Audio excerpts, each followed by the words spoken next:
Niklas Anzinger now operates under Infinita City. However, all references to Vitalia in this conversation remain fully relevant.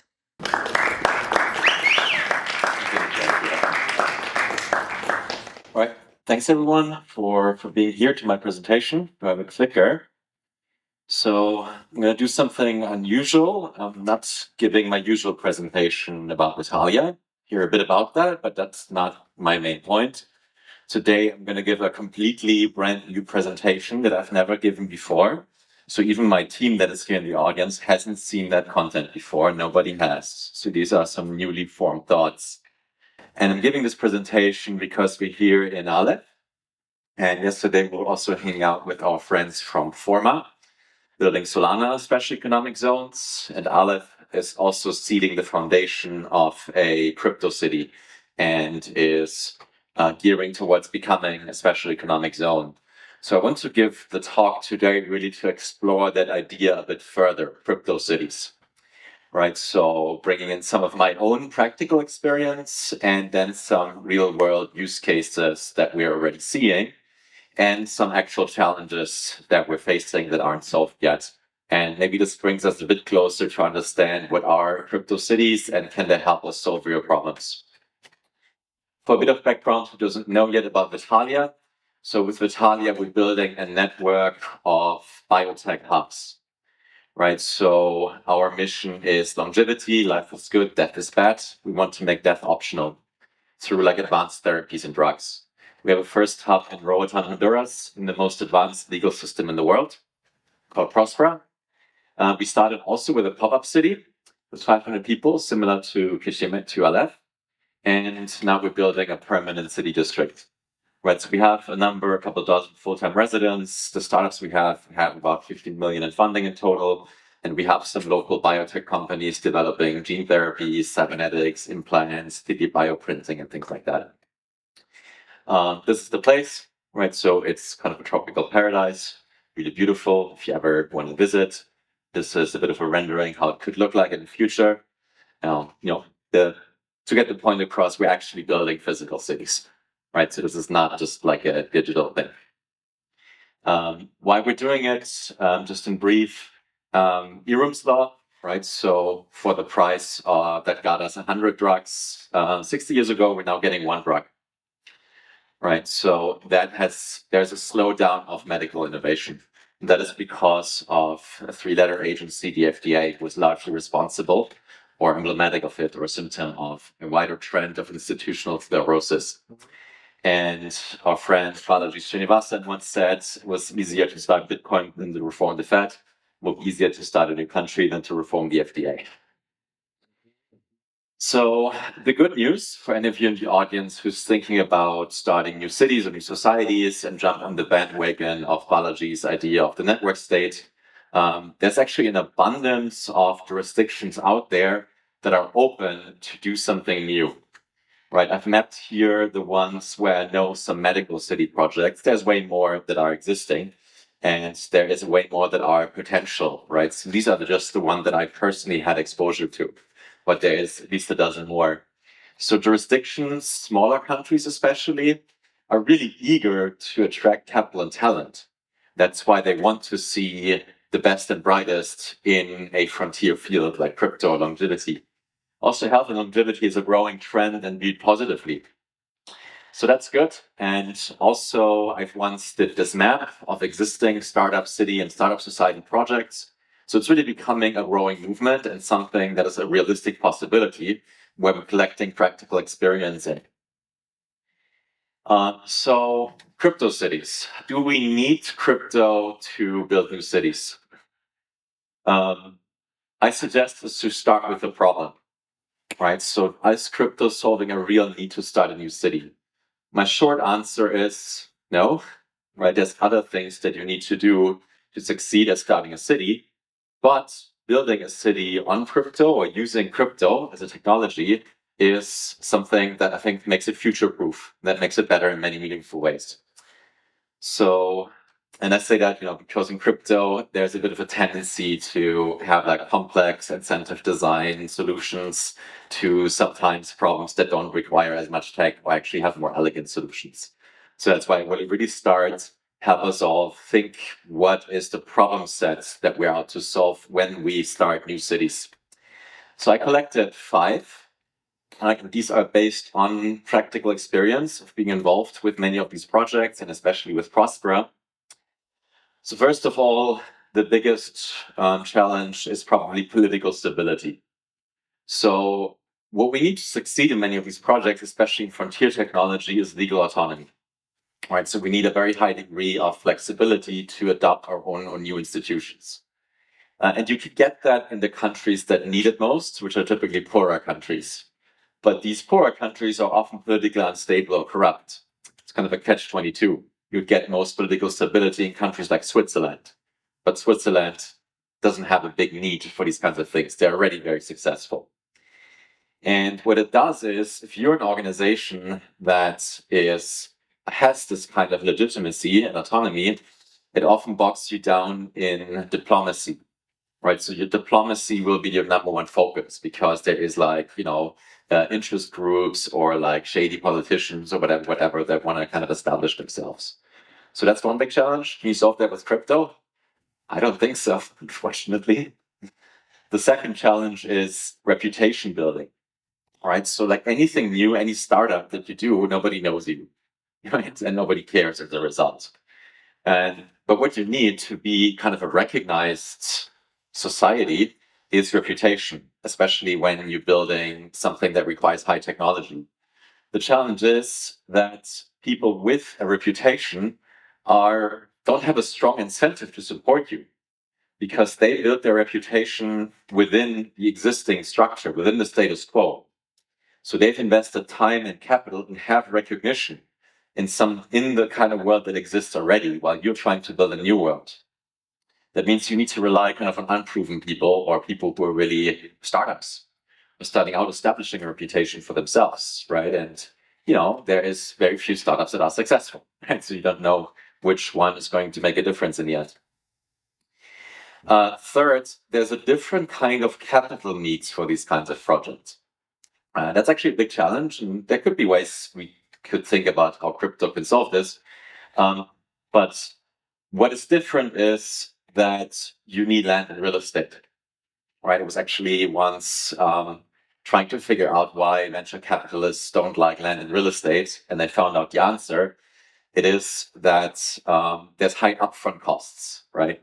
So that means you have less money for like team products and R&D, so you're less agile. But you also do need the land and real estate upfront because otherwise you're not capturing the upside of it, right? Just doing leases is long-term not a very good idea. It's actually the business model that broke down WeWork, that they were relying too much on leases and not capturing the appreciation of the value that they created through density, through bringing people. So that's unusual, right? So it's hard to get VC funding for it. Also, you need to do a lot of asset management, and that again reduces your agility. So maybe it requires eccentric billionaires because VC funding is really hard to get. Also, talent availability. If you want to succeed in something that's very frontier tech, you need some of the best people in the world, and they're typically not, or it's very hard to find them locally, right? They're typically not specialized or trained enough. They're like in places like Switzerland or San Francisco or Boston. And as I mentioned before, it's hard to get these established people to move, right? They're already comfortable and they already have a lot of reputation and existing capital in the existing system. That was kind of our idea with Vitalia, that with the pop-up city, we can overcome that gap. We can make a big splash, get a lot of people to come. And even if it's a low conversion rate, which we're seeing now 3 to 5%, that is kind of a start and we can grow from there. And as we sort of develop more of a basis of permanent residents, then we start to see network effects. The fifth is local employment, right? So you need to generate local employment and growth, right? Because that's why you got that license to operate in the first place, right? We're in Honduras. These zones that we're in with Próspera, they wouldn't exist if we weren't generating jobs and employment. However, what's difficult is the value creation of really advanced biotechnology and crypto is limited. And that is really because the market for these new things typically starts at the high end. So think of a Tesla, right? The first models were very expensive. And that is because you have very high R&D costs. That means you need to go to a global market. There's not going to be a very strong local market that you can grow in. So that means the local value creation of these very advanced things is rather limited, right? So there's kind of businesses that generate more employment. And these are often, again, businesses that require a lot of upfront capital, like manufacturing, right? So you end up in the same problem that you had before. So, is there a case for crypto to help with these kinds of problems? The short version is it's an institutional problem, right? You need to build relationships and you need to overcome very hard challenges that require more than sort of the financial tools to solve them. But we can definitely think in creative ways, and I wanted to give you this on the way to think for yourself how you can use crypto to overcome some of these challenges, but always start with the problem. Don't start with your solution. With that said, I want to now bring the good news. Here is where crypto is actually super powerful already in the real world, in the city that we're building, in Vitalia and in Próspera. So I just wanted to give you some real world use cases just to show you, hey, it's already happening. It's not just a pipe dream. Right, so first of all, I would like I would really love you to go to YouTube or go to Spotify if you haven't already listened to this episode, The Power of Property Rights with Fernando de Soto on Bankless. Not sure if David's here in the audience. I've seen him somewhere here before, but that's my favorite episode ever on Bankless. This man here, Fernando de Soto, wrote a book called The Mystery of Capital. He's a Peruvian economist. And in that book, he explained how powerful property rights are. How, in fact, they do explain how the developed world got wealthy and what is still holding back the developing world. What he found is it's really about property rights. So land titles, registries of real estate in a way that they are tradable, right? We don't see that, but our legal system has developed very, very advanced rules. What's yours, what is mine? And rules around how to value these kinds of assets, right? So when you go to stock market, when you do appraisals, there's always okay, how much is this piece of land worth? And the land is owned by the one who owns the property title, right? So, and that is something that's very inherently, that is something that blockchain kind of set out to solve, right? It is kind of an internet native property rights registry that's immutable and so on and so forth, right? So in that episode, I'm really happy that we really get to understand how new technology, blockchain, is solving one of the largest and biggest problems of humanity. That is the $1 trillion use case for crypto, for Ethereum, and for many other blockchains, right? So what these blockchains do is they encode rules for ownership, verification, and exchange. And this can replace existing land and real estate title registries. So this is important to have in the back of your mind, right? That I think crypto is actually fundamentally suited to overcome the biggest challenge that we're facing when it comes to really building up a functioning property title systems in developing countries. We're not doing it yet on the blockchain in Próspera, but that's, I think, is the final frontier. One thing that is already happening in Próspera is the city as a marketplace for property, right? And that is really, really fascinating, right? So I won't, in a short period of time, be able to go in depth into it. But think of how the rules are right now that govern what can be done and what can't be done, who owns what in cities. These are very arcane rules. They're paper-based, right? You need to go to kind of some city office and you need to lobby with the council. Hey, can I build something here? No, you can't, because there are these rules against noise pollution, or here these protected sites and all of that.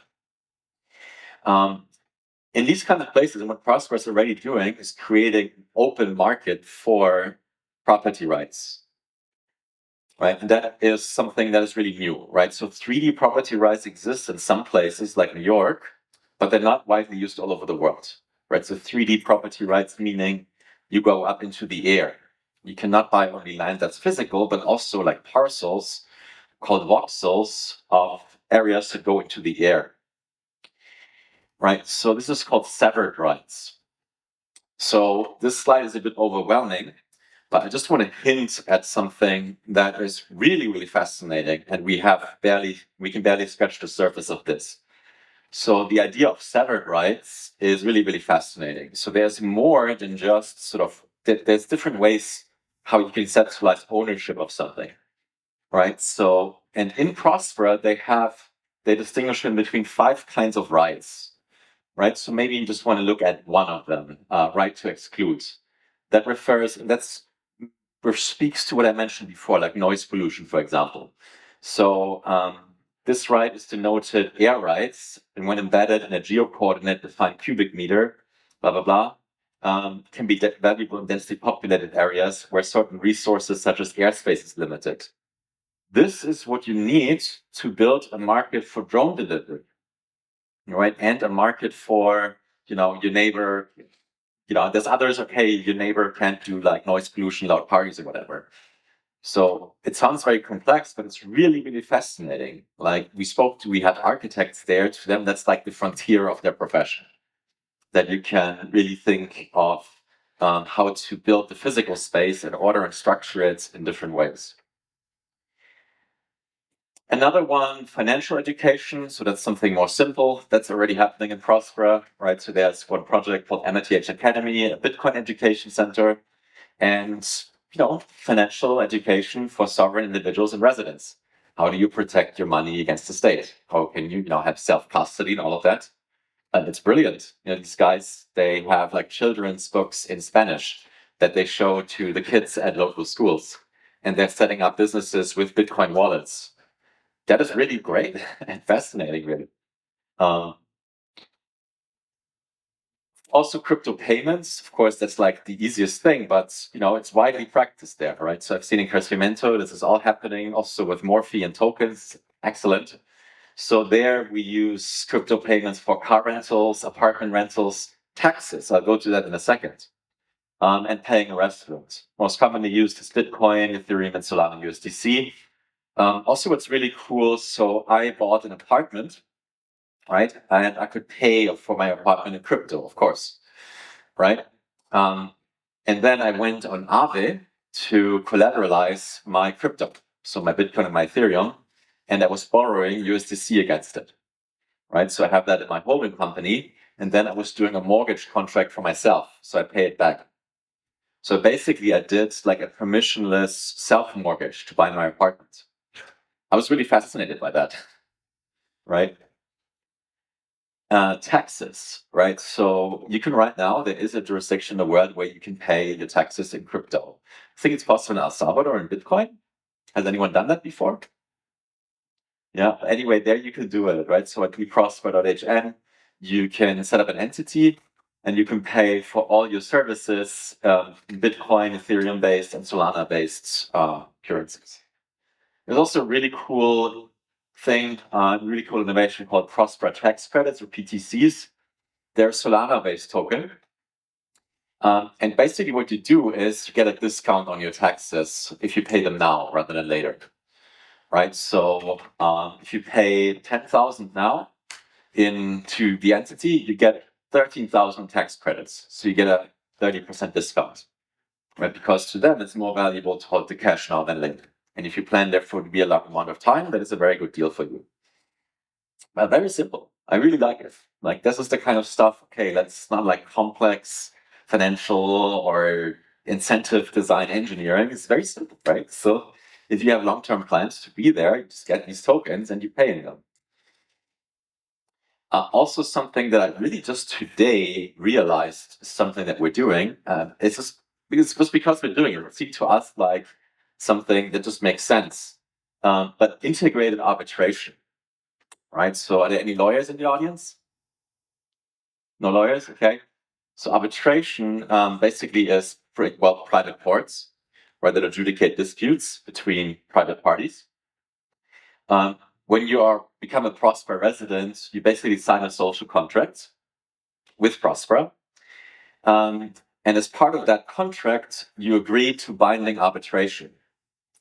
And what's interesting about it is that it's not one Próspera court right? It's not one legal monopoly.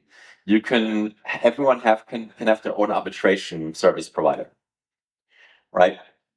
So you have a private market for law, for legal contracts. So you have freedom of contracts in the jurisdiction, and anyone who does these contracts typically has an arbitration provider. And this is because this way you can have non-monopolistic law enforcement and reduce censorship risk. Right? It's not that governments can impose their law on you and you don't have a recourse against them. It's true peer-to-peer law in a way, mediated by these arbitrators. Now, what we've just done in practice is because we thought it kind of makes sense to us. We use multi-sig wallets, like a Gnosis safe. We have a contracting party, like we're one, and there's another one, and we need it in this case, we used it for housing insurance, right? So we set up our own housing insurance pool with the provider of housing, right? So we had a counterparty, and then we had our law firm basically be the third party in the multi-sig, right? Because this way there could be sort of an enforcement of the kind of contract we made. I think that's actually really brilliant. It's like a very simple mechanism that you can use in other contexts as well, where you kind of have trusted intermediaries that are non-monopolistic to settle disputes.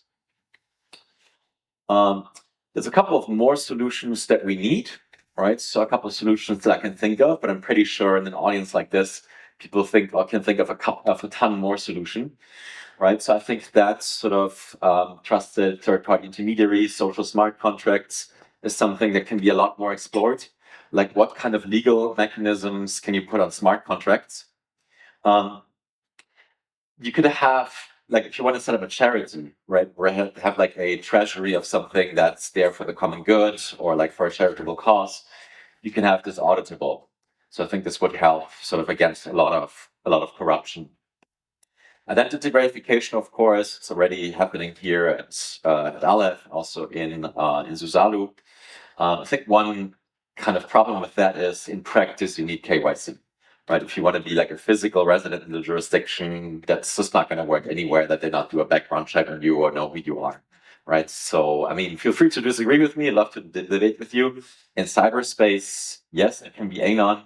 In the real world, it's a bit harder. Like, you can definitely reduce censorship risk in meaningful ways. For example, that you don't want the counterparty to know what you're doing, right? When you do certain transactions, for example. We definitely want the security marketplace. We can just do a new stock market there, right? It's very simple, just like that. We really need help with more adoption, including off-ramp solutions. So we're still in Honduras, right? And a lot of our vendors or providers, they're open to crypto. They're actually very curious there on the island, but they also need local cash, right? So off-ramp is still kind of very clunky and very messy and high fees and whatever. And the big one that I'm really looking, if you're working in this area, please come afterwards, talk to me, is debt financing, right? So debt financing, if I had to pick one area where crypto has like $1 trillion use case in new cities, it's debt financing. Right? Because we all know how broken banks are, right? So banks really suck. You experienced that with personal usage. Not sure how many of you went into like debt financing for new construction with banks, right? If you're local, if you're a mono-country person, like in the United States, you have your credit risk scoring, whatever. Okay, fine, maybe it works for you. Once you become international, or you want to get debt financing in Honduras with Honduran banks, that's much harder. And also these kinds of projects, they don't look as like legit enough for banks to like, yeah, sure, I'm gonna. So I think that is the ultimate $1 trillion use case for crypto when it comes to new cities, right? So you remember when I described the Aave loan I took out to finance my apartments? We could already, we can set it up right now, right? Have property rights, property titles represented, as an NFT. Right, so my apartment is an NFT. Yeah, that we can do now. We have the legal contracts for it.